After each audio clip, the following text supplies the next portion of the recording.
All right, welcome to a very special episode of Cosmic Road, where we are going to talk about the Hessdalen project and the unique phenomenon. It's unique in that it's been scientifically studied, or at least observed anyway, since the 80s, where you have this valley in Norway that has this UFO activity over decades, and it has been studied and observed for decades. So let's talk about it with the gentlemen that are doing this amazing research. Fred, I'm going to butcher your names, guys. I'm so sorry, but Fred Pallison, how do you say your Mm. name? Pallesen. Pallison. Okay, all right. And Mm. Erling Strand. Am I saying That's that correct. at all close to how it is? Lingstrand is Norwegian, so you put it perfectly in American. Excellent. Yeah, in America, in Anyway. Texas, which is even worse. All right. Well, I can't wait to talk about this because you guys have been studying this, especially you, Erling, since the 80s. You have been taking pictures and possibly video, and they're going to show us a lot of this amazing evidence that you have compiled of this UFO phenomenon in this region of Norway, going back, who knows how long, but at least since the 80s. So yeah, please, if you could give us a brief overview of who you are in Project Hessdalen. Mhm. Let me share the screen then a little bit just to put Norway on the map.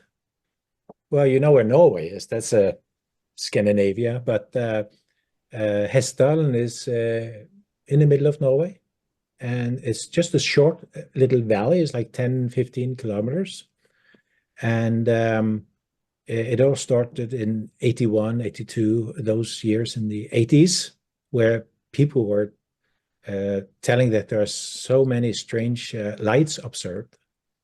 And you actually see some of them as pictures here. Some of them are like flashes or lights, and some of them are like objects that you see, like more like a typical UFO. Now, Um, has the phenomenon there predated the 1980s, or did it begin in the 1980s? it predated the 1980s, but then it was like a lot of them observed. Did As you you know? see here, there were like 20 reports a week at least. Well, 20 a week, that's amazing. And do you know Yeah. how any idea how far back it goes? Are there ancient myths going back hundreds of years or histories reporting any phenomenon? Yeah, I have a picture back in, let me see if we can find that. Here we have one. This is going back to 1870 when there's a sighting. That's amazing. Yeah. Is that actually because I mean that looks like a modern UFO the sort that we've seen often with the three nodules on the bottom and in the upper left. Uh, that's Mm. incredible. Is that actually based on the descriptions of witnesses? Do you know what this is, Alan? Because it's in the, is it like in a church book or something like that from 1870? Yeah, we have most of the observations started late 1984 in December 1981, sorry. Late 1981 with a huge Mm. amount of observation. Mm. We later discovered that when we talked with old people, uh, they told us about what they had seen when they had been young. So that was a very long time back in history.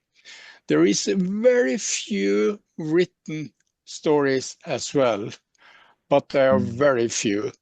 So the data from the old times before 1981 come mostly from the old people we got the opportunity to talk with. Mm. Do any of them So talk about beings associated with any of these stories? Uh, we have, oh, no, no one talked about beings. It was mostly lights they was talking about at that time. mm. So there has been very few observation describing beings, but there are so few compared with all the other descriptions which they have given. So we haven't had too much focus on those observations because it was too few of them. Okay, all right, great. Well, let's continue with your presentation. I can't wait to get into it. Yeah. You see, even this one is from 82, so this is an early one, and the other one here is from 2018. So there are all kinds of. Well, we should present Erling. Yes, I got the opportunity to take part of this when it all started back in 1983. Well, the project started back in 1983. The sightings with a huge amount of up to 20 observations a week at the most started in December 1981. So when we started the project, it had already been running for, well, the sightings have been running for 1.5 years. First thing we did, we organized field work with a lot of instruments put up in the valley with a lot of people participating. That was back in 1984 when we had our first field work with several participants. We started the project in June 1983, but during the autumn we made this plan for having this field work, which took place in January and February 1984. And we got a lot of sightings there. If you can see, this is from my technical report, which is also possible to find on the old Hessdalen website. We got 53 observations, which we conclude is the Hessdalen phenomena. We renamed it from UFO to the Hessdalen phenomena due to the fact that we involved scientists during this field work, and we cooperated with the military as well and people from some universities, and they didn't like the word UFO. So we decided to change the name to the Hessdalen phenomenon, and that made it much more easy, and it was much more acceptance of okay for them to work with such kind of phenomena. Well, we got 53 during the period, those weeks we were present with instruments. We got also 135, which we studied precisely and found that this could have been a natural phenomenon. So the number of report is 53, and that's quite high. Several of those was also captured on instruments which we had present. At that time, we had, for instance, radar, which captured some of these, and we had also other instrument present, which also did capture something interesting. Maybe I should make a small comment on the numbers you see there. I talked about total 53 observations of the Hessdalen phenomena, but every report which was written during this field work was analyzed very closely, and depending how detailed it was, you get the G star, G1, you see on the upper part, G1, G2, that's G as for goodness. How good is the report? How many details it is? So if it has a G9, that report has a lot of nice details. So it was more easy to come to a conclusion. The F you see going downwards from F1 is very easy to explain. F2 a little bit more difficult to explain, and between F5 and F6, or F5 in fact, we define as the Hessdalen phenomena. But the higher number, the more strange the phenomena is. The stranger, can you get into that? What does that mean? That means it's very difficult to find a natural explanation. Okay, okay. So the more anomalous, the more likely it is to be a genuine UFO. Yeah, Okay, that's right. okay. But you were seeing, structured craft and things with definite shapes and repeatable, patterns and shapes and things, right?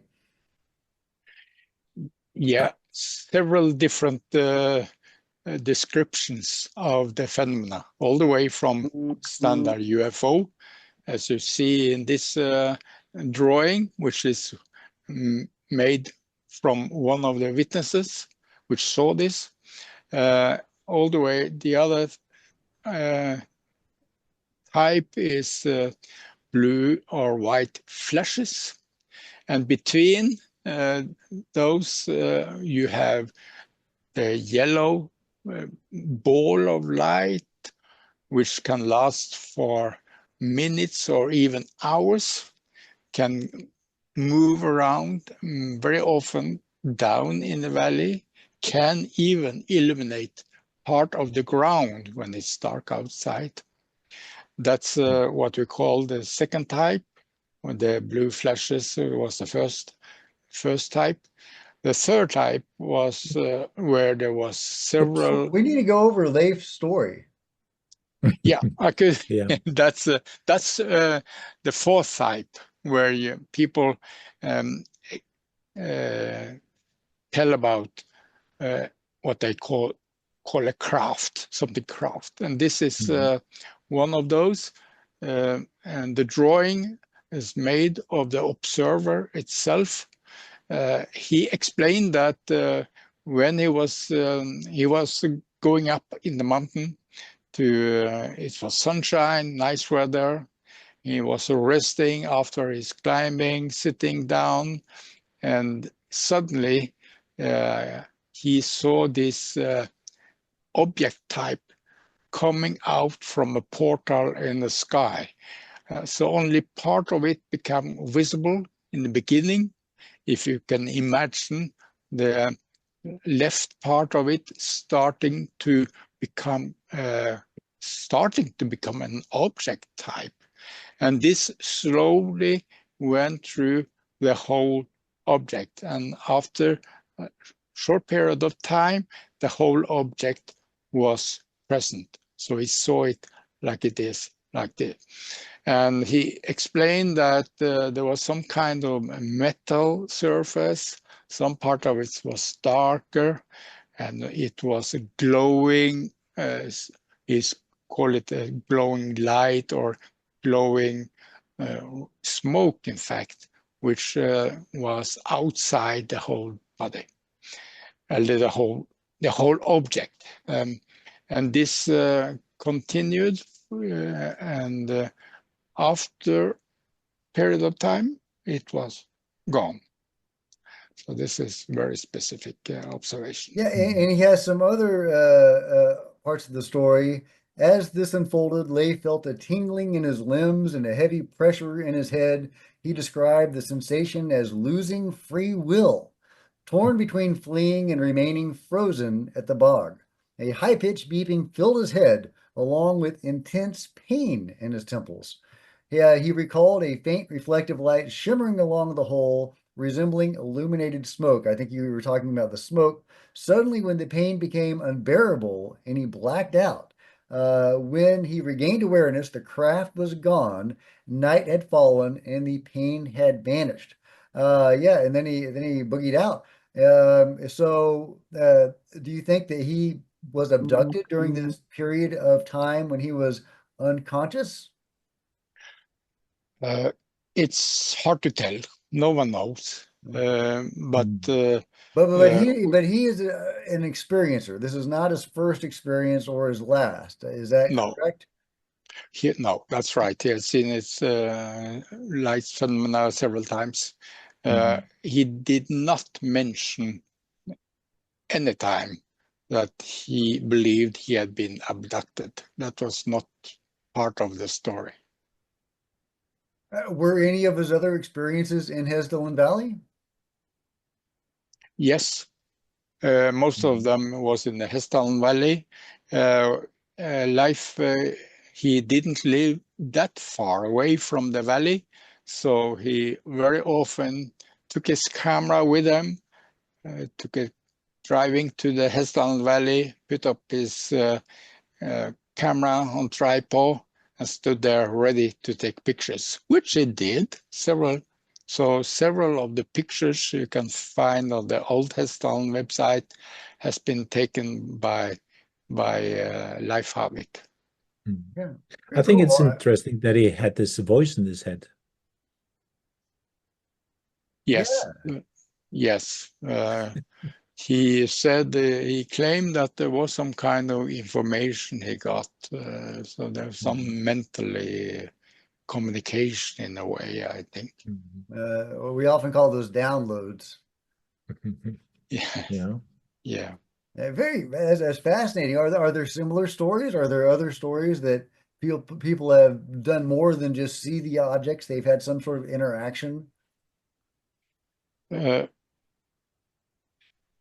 Not many, very few. So during the project, as you know, there was a huge amount of reports coming in at the most 20 observations a week. But most of those was not of this caliber, not of this type at all. In fact, there are very few of this type of observation, and especially when you talk about interaction, it's very few. It's so few that we have not studied this. We haven't gone into this in detail because we had so many of the other observation, which was maybe a little bit easier to handle because they explain the light, you get it on camera, and so on.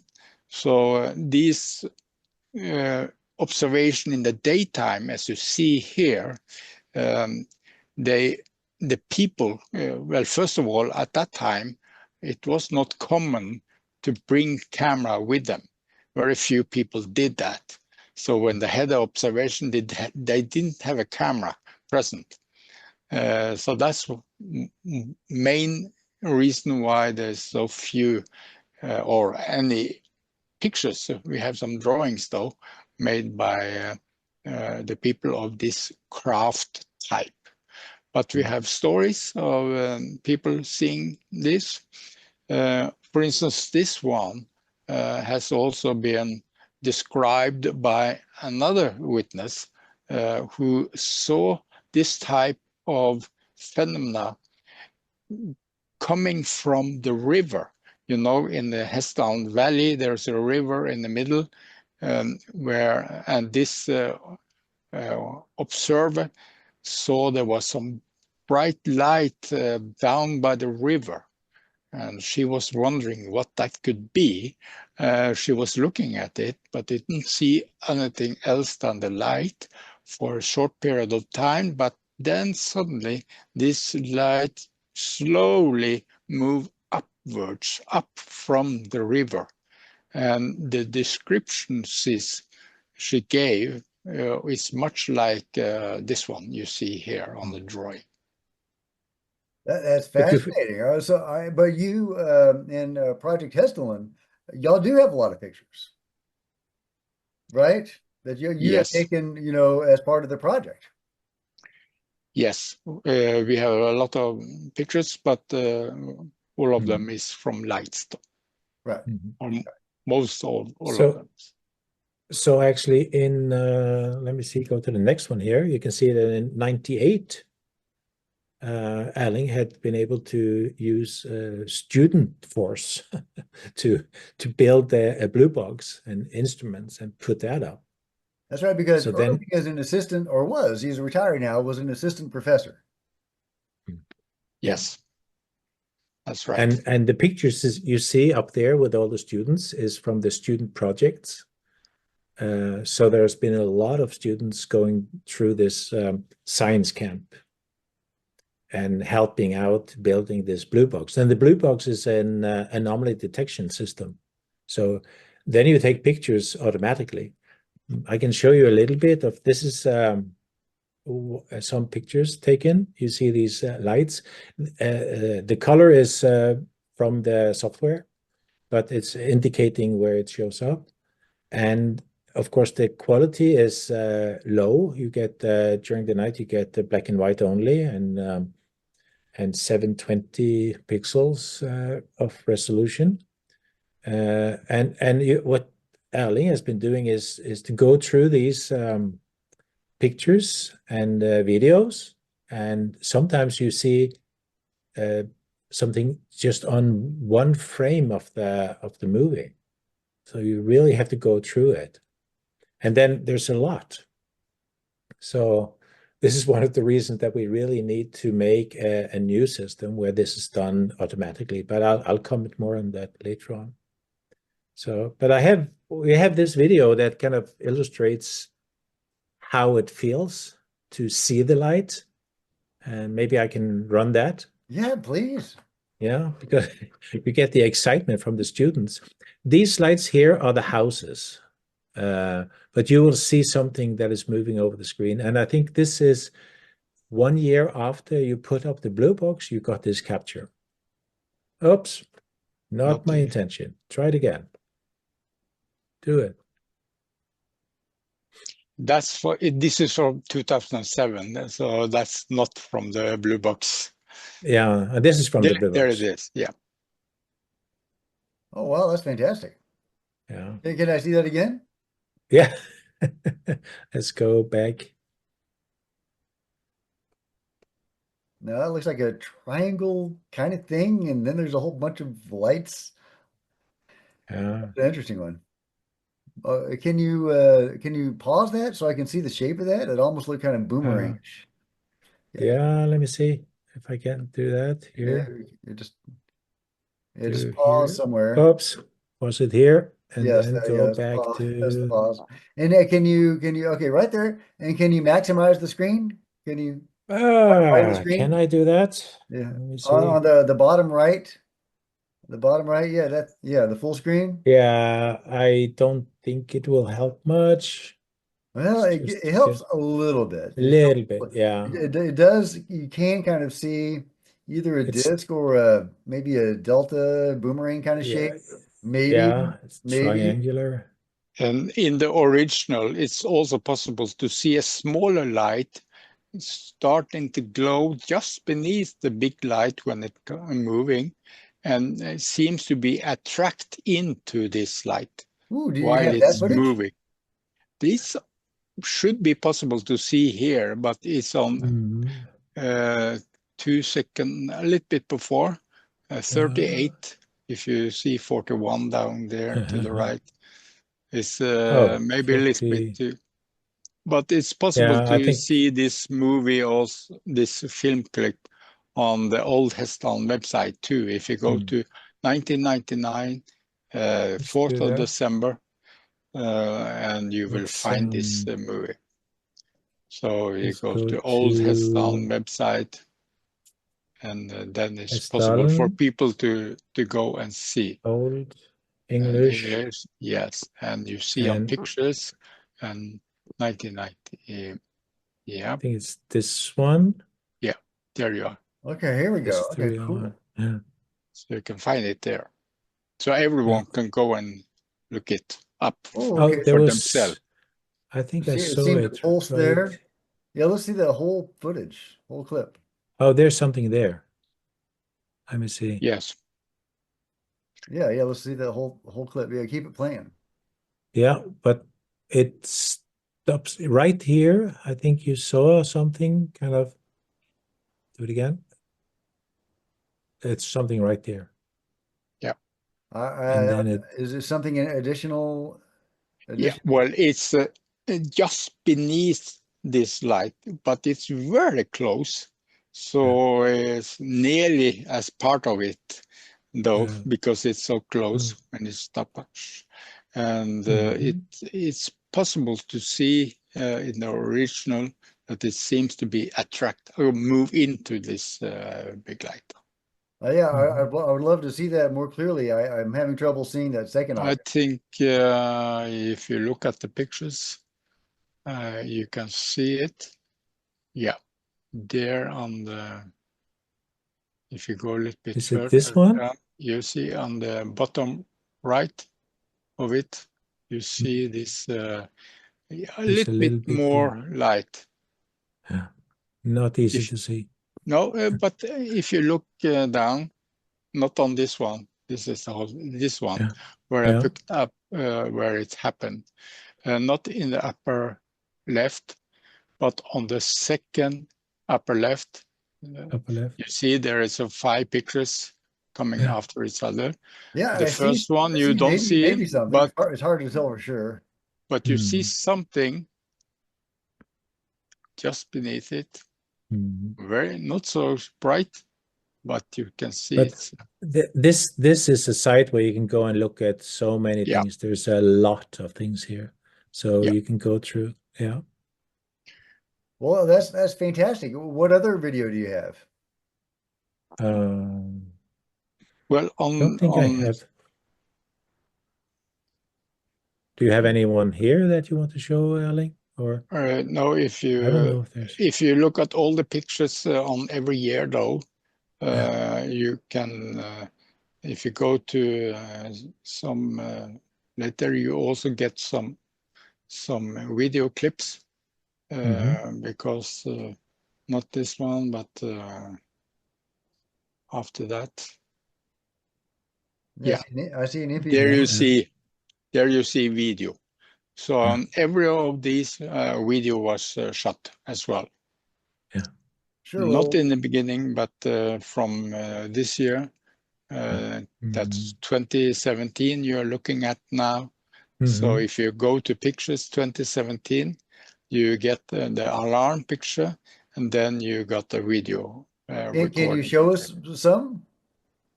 I don't know which You one to see, take. yeah, we can take that one maybe. The one. Oh, wow. That was not. Oh, there we go. There's something. Yeah, that's cool. Yeah, What's that? Just a meteor, or what is it? could be in a meteor. Yes. Yeah. So that was not. It was just put there for some interesting thing. I'm not sure many of those, but you can look at other things. Yeah, there was a short. Yeah, it could be a meteor. Yeah. We have some nice meteors that we've been catching now. So at least I can show you the difference in quality of the pictures. But maybe I should also mention that the blue box was made from my students, my bachelor students. This That's a is beautiful not from picture. the blue box. It's a science camp. There are 2 different things in Hessdalen. The blue box first, where you have had, I used my students' bachelor project, which worked on developing the instruments inside the blue box. So that started back in 1994. And in 1998, after some student group, bachelor group, has been working on these automatic the instruments inside. We put it up 1998, and it has been increased with instruments and so on all the years since it was put up. So every year I had What are we looking at bachelor students. with this particular Well, picture? this is from science camp. We have also had science camp where we take young students out in the Hessdalen Valley to see if they can see it, bring a lot of instruments with them. You can say it's a kind of field work. We call it science camp, where the students is out in the field for 1 week up in the Hessdalen mountains, staying in tents with instruments, camera, etc., together with the teachers. They're younger students than our bachelor students. They are only 15 and 16 years old, and they are ready with the cameras. And this is one picture which was taken in 2007, and in that also in combination with a video which was also taken of this phenomena. I'd love to see the video of that. So that's an object or multiple objects in motion. Is that what we're looking at? What are we? Well, this happening started with big flashes, 9:20 in the afternoon. These big flashes could happen everywhere. Only one, and then in 5 minutes later, a new big flash started, and then 4 minutes later, a new big flash. So it continues with less and less time between each time, or each flash, I mean. So when it come to close to 10 o'clock, there was two big I call it outbreaks. This is a camera taken with long exposure time. So the object was not like this, it was a moving light. And so when it was moving, when the exposure time was open, you get this picture of the phenomena. There is also a video which shows this second outbreak, which, well, there were two outbreaks, I could say that, which I call it outbreak because of was very big and much light. If you find the movie, Fred, I can show you there. But I can don't know say where it is, but I have a link. Yeah, let's see this video. If you can find it, that'd be fantastic. While After, Fred's looking for that, can you tell us what is in the blue box? What instruments are there? Your students helped build this observatory box. yes, What instruments are in there? this picture, let me say, that was from science camp. It's not from the blue box. Sure, Uh, sure. yeah, But okay, so we've talked about the blue box, the and blue box you do has have pictures from the blue box. So what is the blue box? the blue box And meanwhile, was maybe Fred can find that video. yeah, the blue box has consisted of different kind of instruments during the years, mostly camera with video. That has been the main topic to have it in operation. And there has also been other instruments present for a shorter or longer period of time. Weather station, we have had electromagnetic detection system in different frequencies. We have had, yeah, that's the most, we have had magnetometer too, which run for some period of time. Very few of these has been running for years, a long period, because the power situation in the blue box out in this winter landscape, it's very hard to have this reliable power for the equipment all the time. So many times not everything has been working, but late the last 2 years, I think, we have had better power system.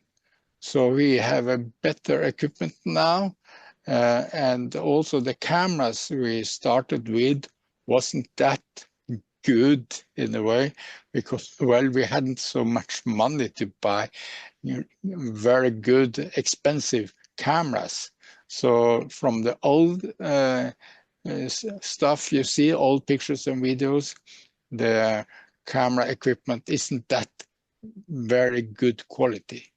But now, Fred, we have started a new mission to rebuild the whole system in the blue box and get new and better cameras to have a better quality.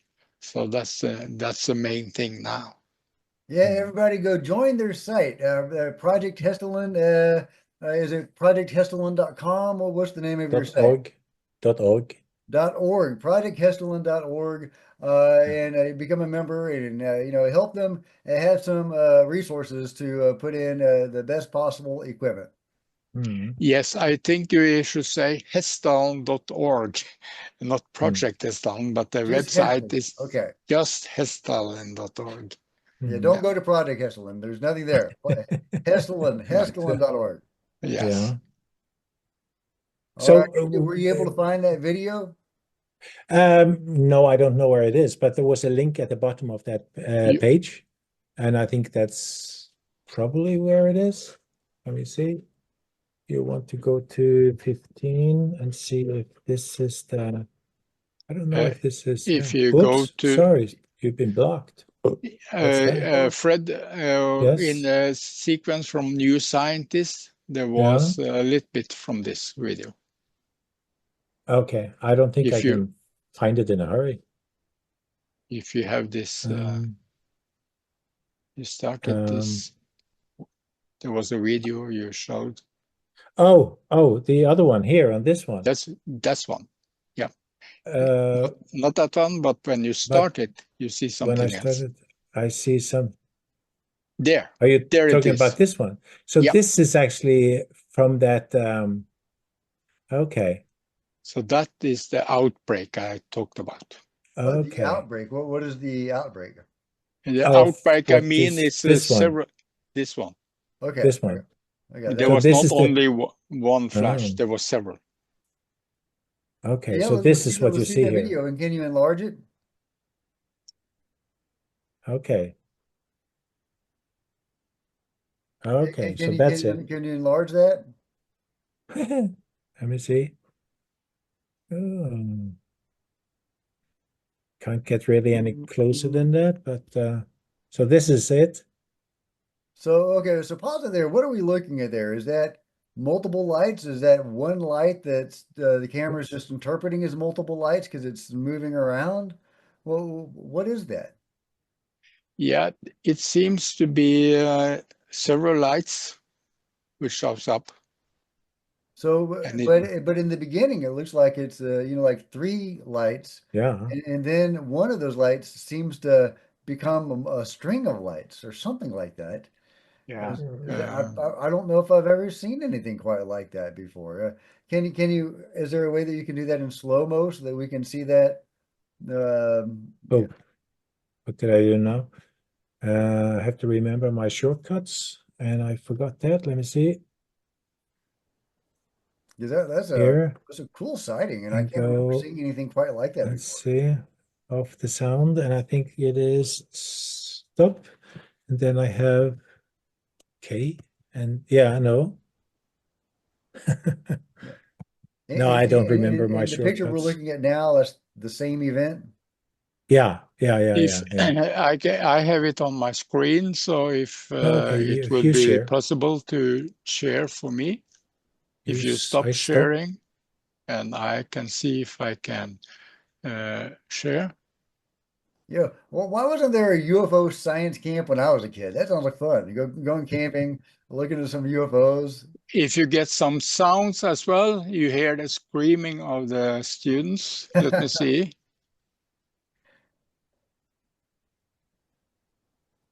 All right, here we go. There we go.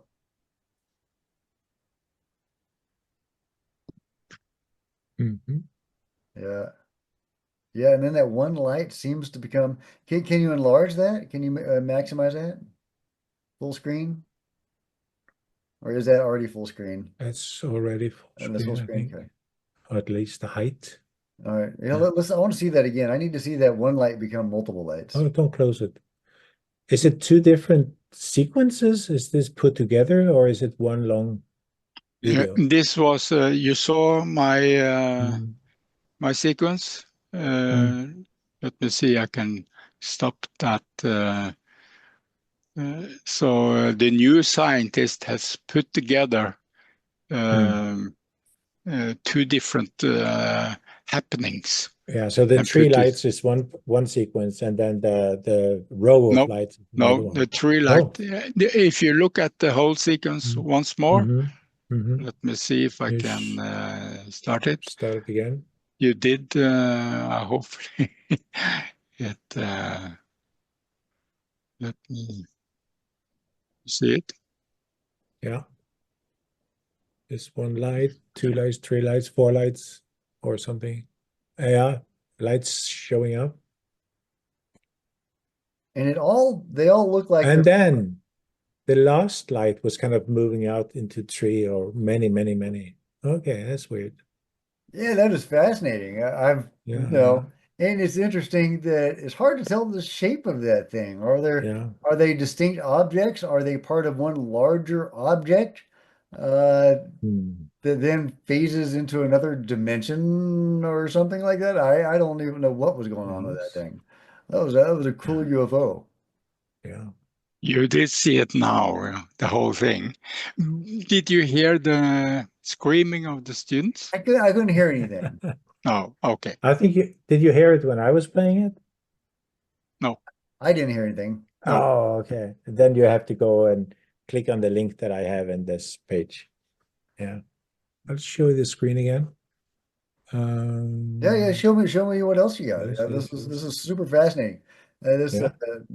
This valley, and is this continuous observation of this valley, or is this on and off since the 80s, or how's that work?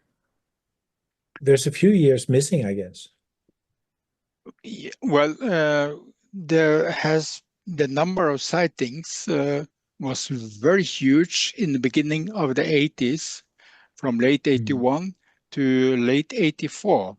But after 84, well, from 85, the number of sightings decreased very much. At that mm, time, we hadn't any automatic station up. This was in 85. We had only a few field works that was in 84 and 85, which we had. But after that, there was no uh, observation told by the people between after 85 to 93, in fact, uh, because they said that they didn't want to tell it anymore because there was ridiculed in the press of that at that time. But it was after I realized that there was still activity up there, even if we didn't heard about it, because I was up there talking with the people, and they told me. And then I decided to start a project again, uh, and starting with building this blue box, though. Had to have an automatic station up there. So mm, since 1998, you can go into the website and see all the different sightings we have had since then. Yeah, some years there were not so many, and some years a little bit more. mm, But I could also say we are not 100% sure that everything interesting pictures is the Hessdalen phenomena, but some of them are. Uh, and we have also put out pictures which has been taken from people who visit Hessdalen. You can also find that in the pictures where the most interesting pictures can be found. mm. Maybe you can find that, Fred. Go Yeah. to the website again and go to, I think 2016 is one. Uh, So go to you old, you go to old. old. And you go And here, then pictures 2016, you can go to, 2016. yeah, and go down a little bit. And then you can see, first of all, the left one is not that spectacular, but you can have a look at it. Yeah, well, it is spectacular in the way that it came on the picture. You have a lot of people go up there to take a nice picture of the nature, and when they study the pictures afterwards, sometimes they capture something in the picture which they didn't see when they took the picture. Yeah, And that's this is one that's an amazing one. which, yes, amazing. And also the black or the darkest side is actually towards the sun. So that is really strange. That is weird. We have several. If that was in 2016, you can go to 2017, I think, if I remember correctly. You can go down and see if it was 17. No, it was. Oh no, Here maybe. no. Yeah, but that's not the greatest one. 2018, you can try. Well, everyone can go and look at this. Go down and see if you find the picture. This is, yes, to the right. There you have a picture with a similar strange phenomena up in the air. You know, the people who took this wasn't knowing. They didn't know there was a phenomenon like this. They took a picture of the nature, and after they studied the pictures afterwards, they saw this one. Man, I wish we had video of that object. That is amazing looking. Yeah. A very intriguing shape there. Mm. I'm sure some people say it's a balloon or something, but that is that's why it'd be helpful to see it in video. But that's a really intriguing structured object. Mm. I don't think that's a balloon. And you can also go through, if you go back to the website again, and this is pictures, but you can also read about the observation. If you go to observation, different, well, that was in Yeah, you 2023, have. but if you go to, there you have observation done. So if you click on one of these, you can read which people had reported of their sightings that year in Hessdalen. So what I did, because I found it kind of annoying to go back and forth like this, so I just put it here, and I made a Google document. So you can go into this witness observations, and you have the whole list here. So actually, you can see that the number of observers. These are the people that have reported, and then you can go through and look at the different observations here. Do you have any more involved stories like Leif's or, more than a simple sighting? You have all Yes, kinds of I stories. think it's 20. You have Helge's observation that was in 2018, I think. Yep.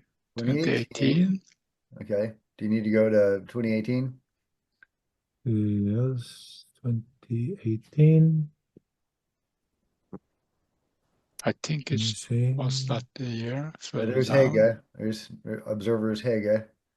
That You just passed it. I did pass it. Okay. There you go. Hege and Nils were sitting on a Oh, Hege. small hill no, between. I'm not going to be not able to that one. pronounce those words. No, How do you say that? But Jana? it was not that one I was thinking of. Okay. Okay. How do you say Helge. that?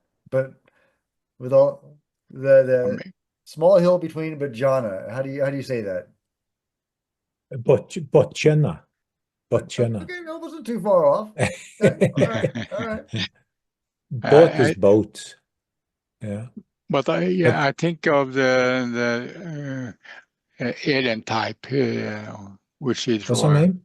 What's her name? Helge. That was not 2018. I think it was 2019, maybe. Okay. So Yeah. there, Oh, this one, there. Helge Otterø. Yeah, Oh, I that's see a an Yeah. picture of interesting. maybe a figure. That's okay. All right. Yeah, yeah. When I returned, okay, well, hang on. When I got to the bridge, I can't see the top. I saw a white ball Oh, in the forest on its way from north to south, about 150 meters from me. It lasted only a second. When I returned back to Magna Ingalsvold's cabin at approximately 2 a.m., I relaxed a bit and had a snack before I went out to scout. I always do it a couple of hours every night in case something happens. I sat down just north of the cabin to look north and west. There were good conditions, a little wind, partly cloudy, some moonlight, and approximately 10 to 12 degrees. I then strolled a bit back and forth on the road between the church and approximately 200 meters north of the cabin. At hmm. 3:40 a.m., I stood in the road 50 meters past the cabin and scout northwest. Suddenly, I saw movements in the left corner of the eye on the ground. I turned a little so I got a better view. What I saw then I will remember forever. There were two figures running side by side uh, upwards the field, one slightly in front of the other. They were only about they were about 2 meters high, long hinged arms and legs, and a long, slightly oval head. There was no sound or smell. Also looked for clues a little later without seeing anything. The strange thing was that they turned their heads towards me, and they seemed almost as surprised to see me as I saw them. Because of light conditions, I did not see body or face details, unfortunately. They ran full speed across the road and just disappeared up the forest on the east side of the road. I can imagine that I saw the figures in approximately 5 seconds. And there I stood with a high pulse, I guess so, Mhm. and wondered what it was I had seen. Not animals, not humans. After calming down, I sat where I had seen them. Maybe there were more, I wondered. At 5:20 a.m., I went to bed with more questions than answers. I wouldn't get much sleep that night. I don't know. That's an amazing encounter. So yeah, well, a tall being is taller than a person, unless you're very tall. 2 meters, that's what is that, 6.5, 7 feet, something like Yeah, that. Yeah. yeah. So, the basketball player sized figures Hmm. and long, it sounds oval head, Hmm. long hinged arms and legs. Very interesting. What does hinged mean? Is that different from elbows? Hinged. An I elbow guess is a just like hinge, right? long-legged in a way, or like, yeah. Yeah, but I think I say that very few of such Hmm. stories. So uh, the most is the lights, though. Hmm. Hmm. Yeah, yeah. Have you ever, gotten, and this may be too woo-woo, I know you take a more scientific approach, but have you ever had a remote viewer or somebody like that try to, image what's going on there and get any data that way? Or maybe a team of remote viewers, ideally? Um, Hmm. no, we don't. We haven't had that in a system. Uh, a lot of people have gone up there, and some say they are like that, but we haven't had that Hmm. in the scientific system. Hmm. So no, Not in the we haven't. project. No, No, we not in the haven't. project. I know that's a little woo, but it has been, documented and studied, and obviously the Hmm. CIA did it for many years. It's, Hmm. It's gaining a little bit more mainstream credibility now. Mhm. People are starting to realize that there is something there.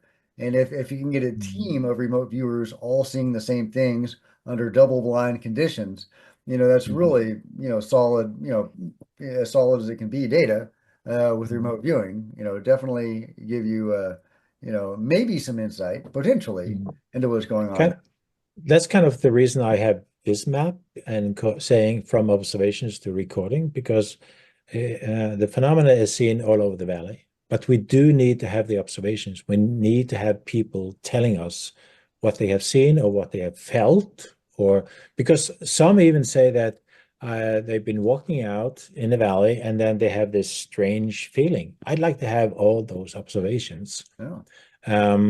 If they get a sudden headache or like a tingling in their on the skin, I would like to know it. So we need to get the observations, and then we can find out where to put out the instruments. Like right now, this blue box is basically in the middle of this circle where they had most of the observations in the beginning, at least. That's super fascinating. And so, what are your next steps? You want better instruments for the blue box, and you want to get as much data as possible. How are you going to collect that? Yeah, let's see if I can go to this next page here. And So.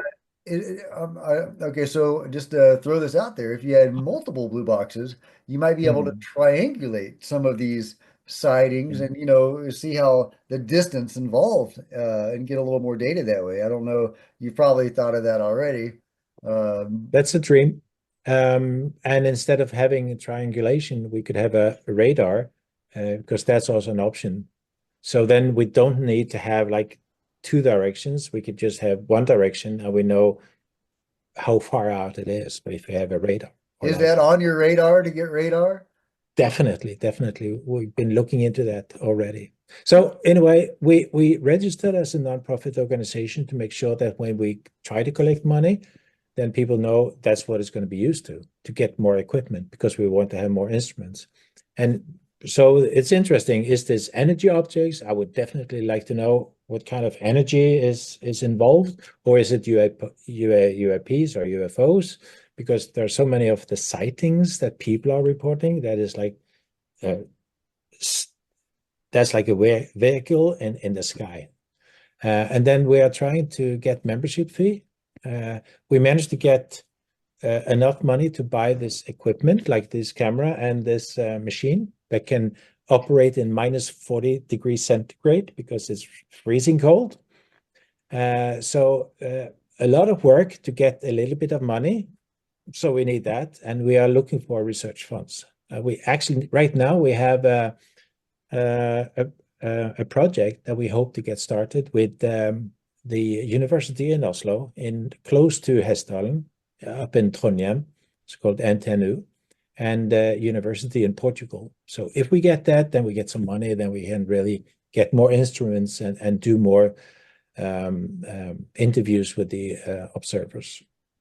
That is And we super have fascinating. Oh, Yeah, and we've listened to Ross Colhart. We've been talking to him because he has said, send us an application. So yes, we are working on that application. oh, that'd be awesome. I hope Ross gets up there and reports on it for himself. There are so Yeah, few places, off the top of my head, I can only think of Skinwalker Ranch. I know there must be, more than that. And I've probably, researched, more than that. But off the top of my head, I can't think of very many places that have been as well documented and for, such a long professionally time. or Hmm. semi-professionally going back decades of this Hmm. phenomenon in a Hmm. particular region.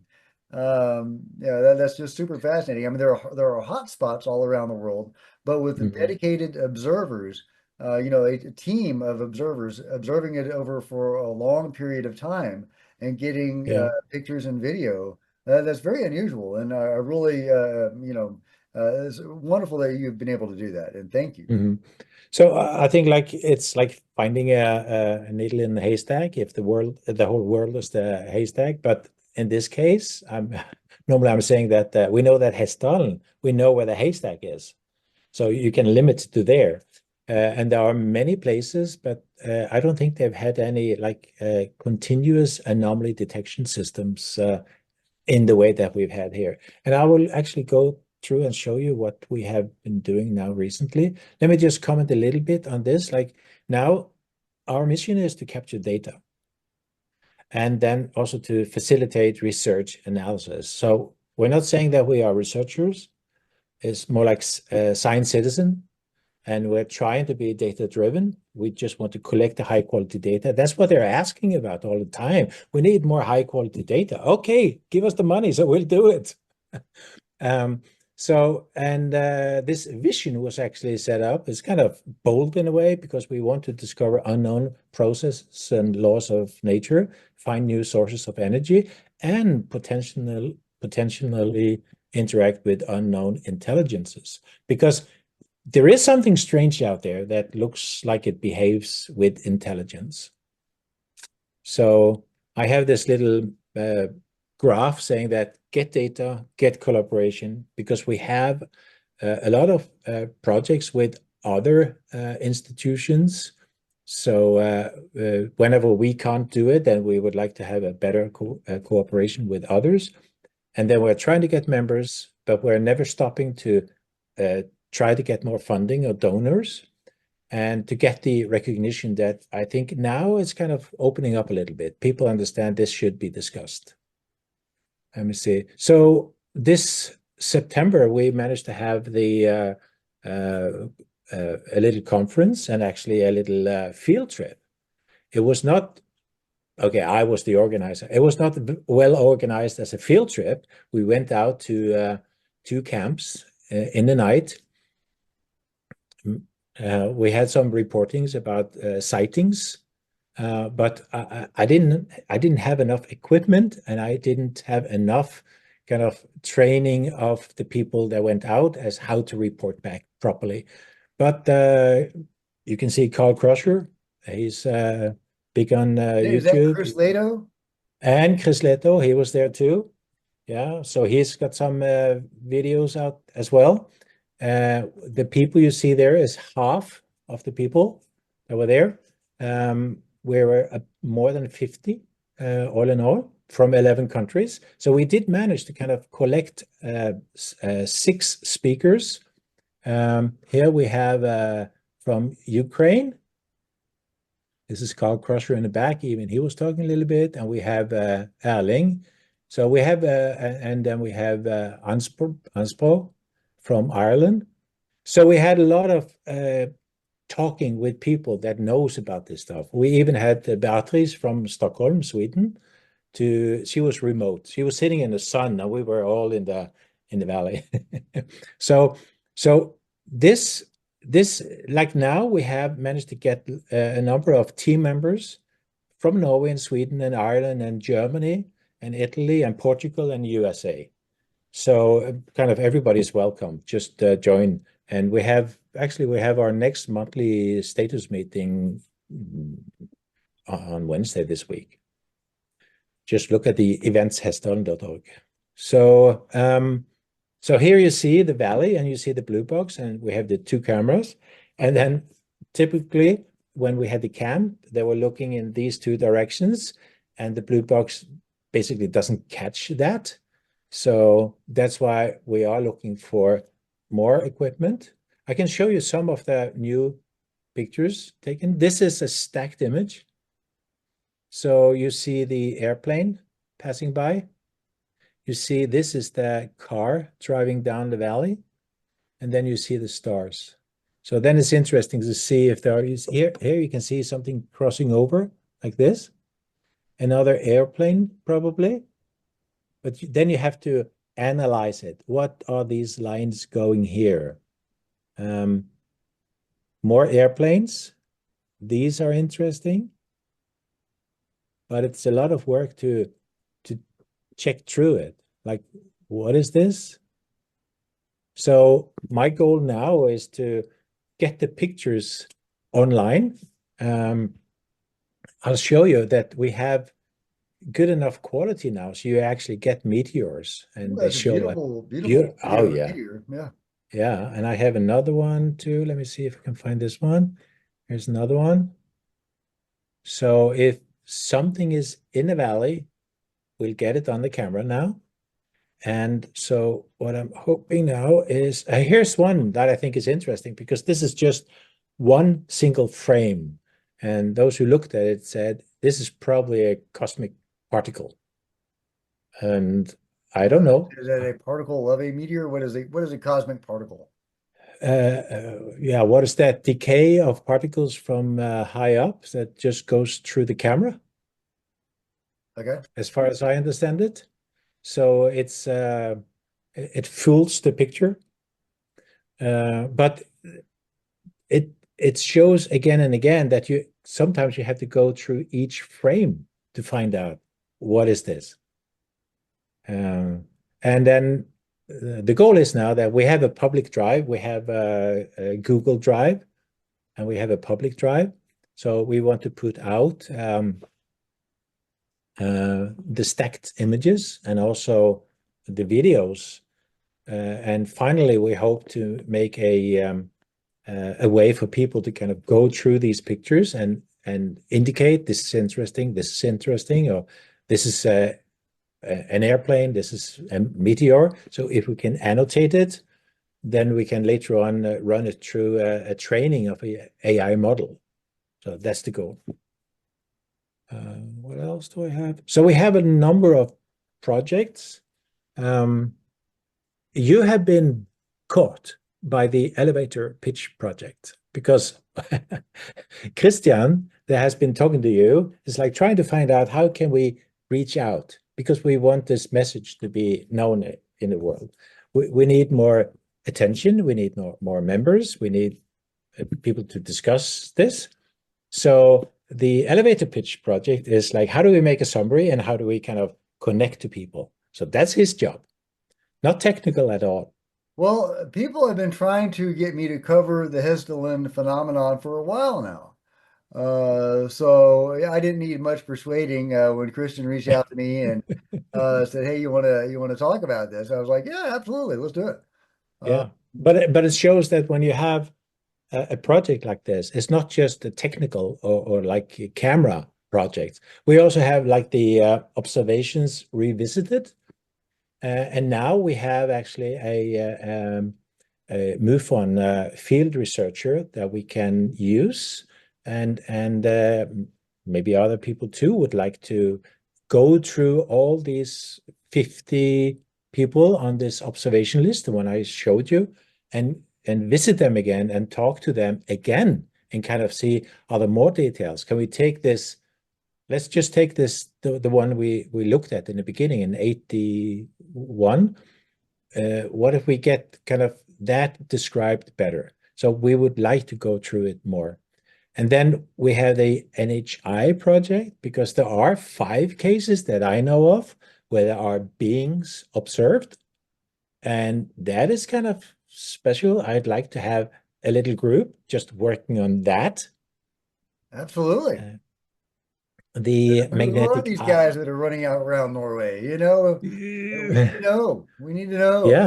yeah. So of course, some of these would need to be able to speak Norwegian. Like if you are going to interview people, they are probably not that good in English. But like magnetic eye is, we had 2 Germans that put out. It wouldn't be me. Anything less than 70 degrees Fahrenheit, I'm not gonna.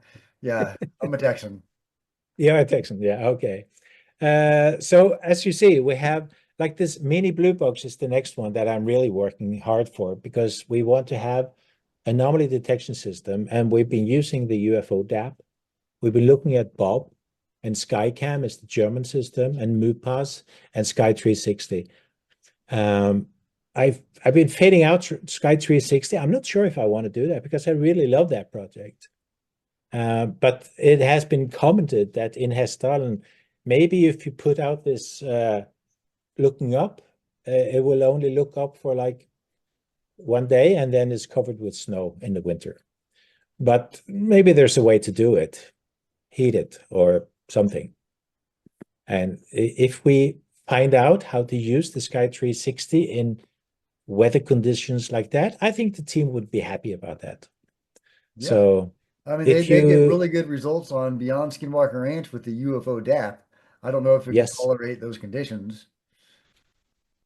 um, we've been using it, and we will continue to look into it. I So, think so, actually so right it could now, tolerate that. yeah, yeah. But I think I want to look more into the Bob system. That looks interesting. But we do want to have a anomaly detection system that is automated and AI filtered, so we don't have to go through everything. And we want to make it available in the cloud. That's what Erling has been doing all these years. Everything that is, every picture, every video is then moved to the sky, raw data, you can see it, and then he goes through it and kind of it collects the most interesting. So we would love to do that now, now that we have more quality, but of course, then we need to store a lot more on the in the cloud. But we want to make things available, public. So I'm hoping that we can find a box to put the computer in, put out a solar panel, and because there is good internet connection in the valley, so it shouldn't be too hard. So this is my dream of a mobile mini blue box. I love it. I love it. All right. Well, great. Well, so we've been going for about an hour. Do you have any, concluding thoughts, before we wrap it up? Um, well, as you see, join because my let me see if I can go for this one. 43. No, no, here. This is for me, it's like I want people to share this subject. I want to discuss, and I'm using this dark web because that's actually how it all started for me. It was like a joke at work, and we were talking about conspiracy theories and UFO, and then I ended up in this by just discussing this stuff. And then join because you can actually um, uh, our membership fee is like €5 a month, so everybody should be able to afford it, or actually, if not, just donate €10 or something like that, and it actually matters a lot because we still need more equipment and contribute because you can join in, and this is it's kind of interesting when you meet people from all over the world and you do this interdisciplinary work. Suddenly you get to talk to people that are so interesting.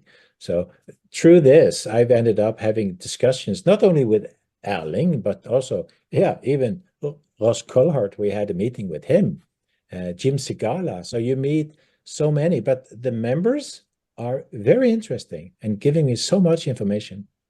So we have a task to solve, and we have a community to learn from.